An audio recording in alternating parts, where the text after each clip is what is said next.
να χρονομετρήσει το πόσο μπορεί να πάρει το αναγνώστη ώστε να διαβάσει κάποιο διήγημά του. Αρκεί μόλις 1 λεπτό ή 20 δεύτερα, ή 1 λεπτό και 20 δεύτερα ή και μόλις 40 δεύτερα ή τέλος πάντων 2 λεπτά και κάτι για να ρίξει κανείς μια στοχαστική ματιά στον κόσμο. Είναι μερικές από τις σκέψεις που σημείωσα, προσθέτοντας ότι αν μπορεί μέσα σε αυτό το σύντομο χρονικό διάστημα να αφηγηθεί κανείς μια ιστορία η οποία μάλιστα να είναι και αιχμηρή, να είναι αστεία, να έχει ανατροπή και να σε φέρει και σε επαφή με χαρακτήρες οι οποίοι σε κάποιες περιπτώσεις σου είναι οικοί, κάποιες άλλες όχι και τόσο οικοί. Το πολύ σύντομο αλλά εξαιρετικά πυκνό και βαθύ βιβλίο της Έλενας Παπαδάκη, Ασκήσεις παρατήρησης, που κυκλοφόρησε πριν από λίγες ημέρες στην ουσία από τις εκδόσεις Τρίανα Πολιτισμού, σε μια πολύ φροντισμένη έκδοση. Πάντοτε η Τρίανα φροντίζει να μας χαρίζει βιβλία τα οποία είναι πολύ ωραία και σαν αντικείμενα. Είναι 13 μετροϊστορίες. Είναι ένα βιβλίο το οποίο μου χάρισε πάρα πολύ μεγάλη απόλαυση και παραδέχομαι την αμαρτία μου. Δεν το διάβασα καν στο μετρό, αλλά στο κρεβάτι μου. Καλημερίζω την Έλενα Παπαδάκη. Έλενα, τι κάνεις? Καλή σου μέρα. Έλενα, σε κρατάμε γερά να μην μας φύγεις. Είμαι εδώ. Καλημέρα. Καλημέρα. Μόλις πριν από λίγα λεπτά έλεγα πως δεν είναι η έκταση που έρχεται να μας αποδείξει πως κάνει κάτι τη γραφή ενδιαφέρουσα, αλλά είναι το βάθος και η πυκνότητα, κάτι το οποίο χαρακτηρίζει αυτό το βιβλίο, το οποίο παραδέχτηκα ότι το διάβασα στο κρεβάτι μου και όχι στο μετρό. Έχει πάρα πολύ ενδιαφέρον έτσι αυτή η σκέψη. Θέλω να φτάσουμε στο μετρό και στις χρονομετρήσεις. Θέλω όμως πραγματικά, Έλενα, να ξεκινήσουμε με κάτι άλλο. Ασκήσεις παρατήρησης είναι πολύ ενδιαφέρον τίτλος και έκανα τη σκέψη πως πρόκειται και για κάτι ακριβές, δηλαδή η παρατήρηση, από τη μια η κοινωνική παρατήρηση, από την άλλη όμως και η παρατήρηση του εαυτού, Έλενα, ήταν ίσως το έναυσμα για να διηγηθείς αυτές τις ιστορίες. Ακριβώς, ναι. Βασικά η λέξη άσκηση, ναι, λόγω του ότι είμαι δασκάλα γλώσσας, ναι, είναι αυτό μια λέξη... έπρεπε να το πω, δασκάλα της Ιταλικής γλώσσας, έτσι, αν δεν κάνω λάθος, ναι. Θα έπρεπε να το πω. Οπότε είναι μια λέξη που στην ουσία την προφέρω πάρα πολλές φορές μέσα σε κάθε ημέρα. Άρα δεν θα μπορούσε να έλειπε αυτή η λέξη. Έτσι λοιπόν πήραμε και τον τίτλο μιας μικρής ιστορίας και προέκυψε και ο τίτλος του βιβλίου. Άλλωστε για μένα ένα από τα πράγματα που αγαπώ είναι το πάθος της παρατήρησης. Μ' αρέσει να κοιτώ, να κρατάω σημειώσεις για αυτά που βλέπω γύρω μου. Πολύ ενδιαφέρον αυτό που λες, πάθος παρατήρησης. Άλλο το βλέπω ή ξέρω εγώ περιφέρω το βλέμμα μου σε ένα χώρο και άλλο το παρατηρώ, Έλενα, έτσι. Και όταν λέμε το παρατηρώ κάτι. Παρατηρώ ανθρώπους και συμπεριφορές, παρατηρώ το χώρο, παρατηρώ τη σχέση που μπορεί να υπάρχει μεταξύ της ανθρώπινης φιγούρας και του χώρου. Όλα αυτά, όλα. Είναι χώρος, χρόνος, συμπεριφορές, χρώματα, αριθμοί, είναι όλα η παρατήρηση. Ναι. Εσύ τώρα σε αυτά τα πολύ πυκνά και σύντομα αφηγήματα, διηγήματα, μοιάζει να απευθύνεσαι στη ζωή μιας πόλης όπου ο χρόνος μοιάζει να μην είναι ποτέ αρκετός. Είπαμε και διάφορα κιόλας γι' αυτό σήμερα στην εκπομπή.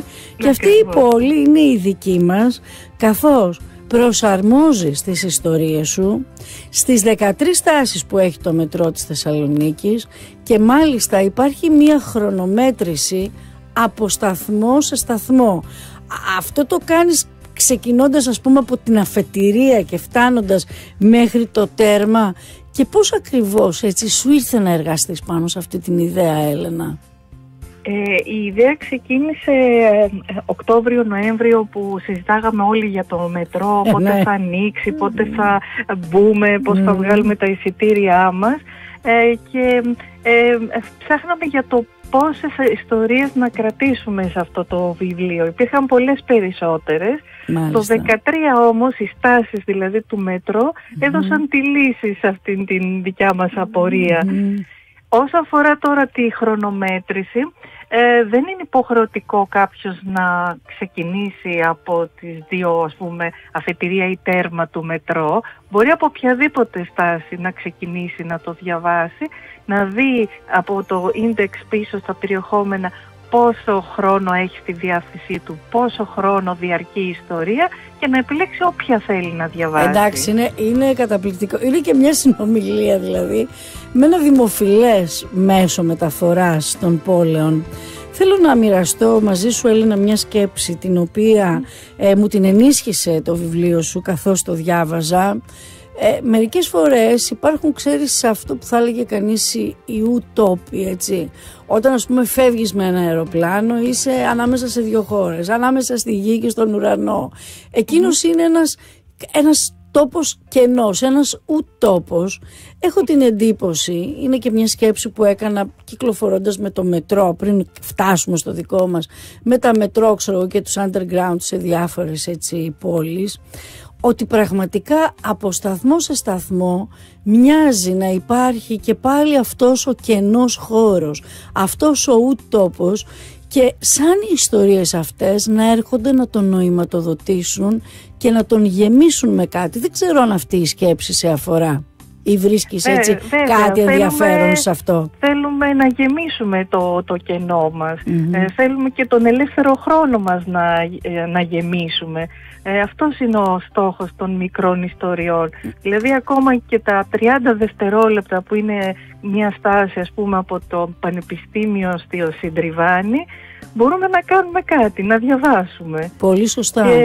Και γι' αυτό λέγονται επίσης και μέτρο ιστορίες, γιατί παίζει με τη λέξη μετρό, που είναι μικρό σαν διάσταση το δικό μας μετρό, με τις μικροϊστορίες, που είναι μικρές ιστορίες που θα διαβάσουμε. Είναι ένα πολύ ωραίο παιχνίδι. Αυτό θα έλεγες ότι αυτές οι μέτρο ιστορίες, που τέλος πάντων τις μετράς, αυτές οι σύντομες ιστορίες, μερικές φορές τις αποκαλούμε ιστορίες bonsai. Προσωπικά δεν μου αρέσει καθόλου αυτός ο όρος. Δεν ξέρω αν έχεις διαλέξει εσύ κάτι, ένα χαρακτηριστικό, αν έχεις διαλέξει εσύ έναν χαρακτηρισμό μάλλον, προκειμένου έτσι να μας τη συστήσεις. Αυτό εδώ το σύντομα διηγήματα, bonsai ιστορίες. Ποιος είναι ο χαρακτηρισμός που έχεις διαλέξει ώστε να τις αντιπροσωπεύουν? Εγώ θα διάλεγα τη λέξη μινιατούρες. Φοβερό. Ή τη λέξη δαχτυλίφρες, που είναι μάλιστα και το πάθος μου να συλλέγω μινιατούρες και δαχτυλίφρες. Οπότε πάω στη μικρή φόρμα πάλι. Αυτό είναι μάλλον, δηλαδή αυτό το μικρό μοιάζει να είναι κάτι το οποίο σε αντιπροσωπεύει. Ξέρεις, Έλληνα, κατά την άποψή μου είναι πάρα πολύ δύσκολο κανείς να μπορεί μέσα σε ένα τόσο σύντομο χρονικό διάστημα να φτιάξει μια ιστορία, πόσο μάλλον μια ιστορία αξιώσεων όπως είναι οι δικές που μπορεί να είναι αιχμηρές, αστείες, να έχουν ανατροπές, να προλάβει κανείς να γνωρίσει κάποιους χαρακτήρες, να έχουν χιούμορ, γιατί υπάρχει πάρα πολύ έντονο και αυτό το στοιχείο. Είναι κάτι που τελικά αυτή η τόσο σύντομη φόρμα σε ζόρισε ή σε απελευθέρωσε? Όχι, έγινε με πολύ μεγάλη χαρά. Κανένα ζόρι. Το ζόρι είναι μετά. Πώς θα τις δεχτούν οι αγνογνώστες? Εκεί είναι σε μένα. Αλλιώς είναι προσωπική ευχαρίστηση να γράφω, πέρα από εξάσκηση μνήμης. Το θεωρώ μια πράξη επικοινωνίας. Δεν θα ήθελα, να γράψω κάτι σαν σε ημερολόγιο, να το κλειδώσω, να το βάλω στο σιρτάρι. Θέλω να τις μοιραστώ τις ιστορίες. Βεβαίως, και δεν είναι μόνο ιστορίες ανθρώπων, έτσι. Βάζεις και άλλα πλάσματα της φύσης μέσα. Και τα ζώα. Δεν θα μπορούσα να μην υπήρχαν γάτες μέσα στις ιστορίες μου, που τις αγαπώ τόσο πολύ. Και αυτό έχει ένα πολύ μεγάλο ενδιαφέρον, γιατί ξέρεις, ανάμεσα στο ζώο, στον άνθρωπο, στο χώρο, στο χρόνο, από τη στιγμή που υπάρχει η παρουσία του ζώου, γίνεται ξαφνικά ακόμα πιο περίπλοκο, έτσι δεν είναι, Έλενα? Ακριβώς, ναι. Και είναι αυτό τα πράγματα που αγαπώ. Δεν λέω για κάτι άλλο διαφορετικό. Λοιπόν, Έλληνα Παπαδάκη, ασκήσεις παρατήρησης, 13 μέτρο ιστορίες, ένα βιβλίο σύντομο, αλλά ένα βιβλίο το οποίο της προκαλεί μεγάλη έκπληξη στον αναγνώστη, ακριβώς γιατί είναι χρονομετρημένος ο χρόνος της ανάγνωσης, ιστορίες οι οποίες έχουν χιούμορ, έχουν βάθος, έχουν αυτό το οποίο λέμε παρατήρηση, δηλαδή ο τίτλος δικαιώνεται σε πάρα πολύ. Μια έκδοση από την Τρίαινα Πολιτισμού. Έλενα, χάρηκα πάρα πολύ που σ' άκουσα αυτό το πρωινό. Και εγώ ευχαριστώ για την πρόσκληση. Και εγώ για την ανταπόκριση. Καλημέρα. Καλημέρα.